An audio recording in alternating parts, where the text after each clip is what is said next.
So yun mga kadabs, ito pala yung pinakalaman ng ating Lotus. Yan. Tanggalin natin. MIG 200 amp. So yan, pinakalaman niya.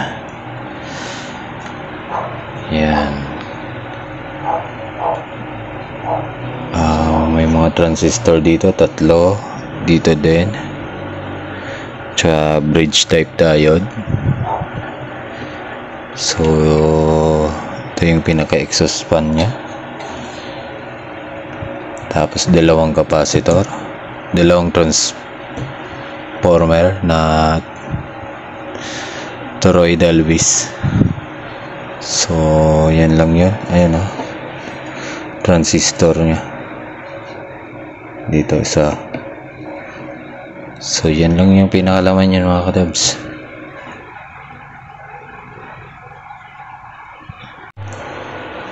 So ayan, tanggalin natin tong exhaust fan nya o pinaka blower nya. Yan, pabuga to kasi nakaganyan siya, papasok sa loob yung hangin. So ito yung pinaka exit ng hangin, yung malikabok kanina, tapos yung dito sa gilid. So history of repair, masasabi kong wala, hindi siya na repair kasi ayan, intact yung dikit dito. Ayan, ngayon ko lang hinawakan.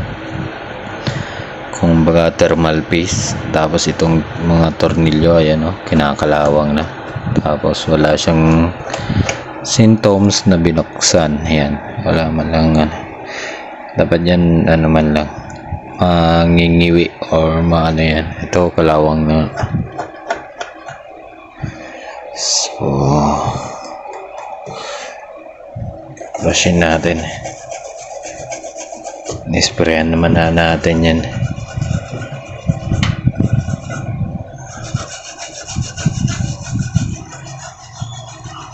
Ito sobrang kalawang nito.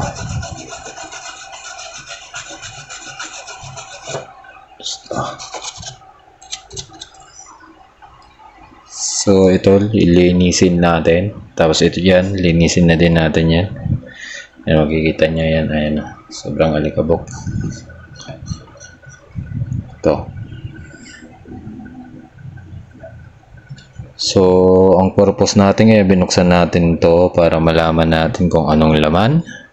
Pangalawa ay para malaman natin kung may history ba siya ng repair, kasi sikanin natin binili. Pinaka-last is para malinis na din siya. So yun lang. Ito, mawala yung mga alikabok dito. So yun, linisin muna natin. Hindi ko na ipapakita ang video, medyo mahaba na. Linis muna, gamit lang yung wala tayong vacuum dito. So ayan, cleaning na din natin tong pan. Ayan, binaklas na natin sa kanyang motor. Pinaka coil nya to.